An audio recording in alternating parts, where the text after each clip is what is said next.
তো কন্টাক্ট করে মাল কামাইতাম, মাল 50,000 না দিলে আমার গাড়ি চলে না। আমি একজন গলা কাটা কন্টাক্টি ওয়াজ ব্যবসায়ী ছিলাম।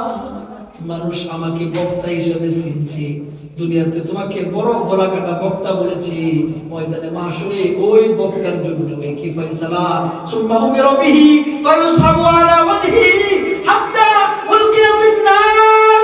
এইজন্য আলেম হয়েছে, মানুষ থেকে আলেম বলবে। প্রথমে তো ডাকাতে হবে একজন আলেমকে, লিউকাল আলিমুন।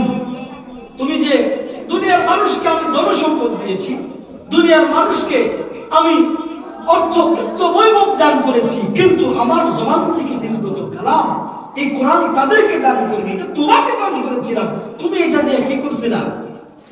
আমি তো বক্তা ছিলাম, আমি তো কন্টাক্ট করে মাল কামাইতাম, মাল 50,000 না দিলে আমার গাড়ি চলে না। মানুষ তোমাকে বড় বক্তা কিন্তু বলে দিয়েছে। আমি একজন শাইখুল হাদিস ছিলাম, হাদিস পড়াইতাম।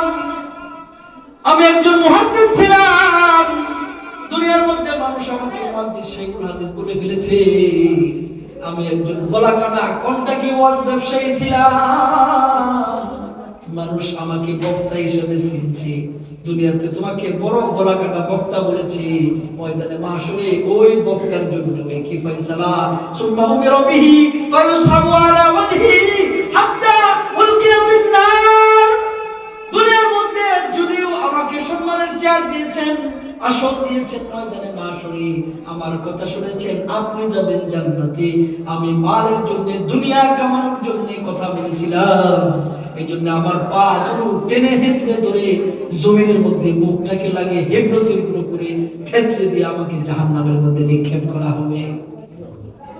নাউজুবিল্লাহ বলেন।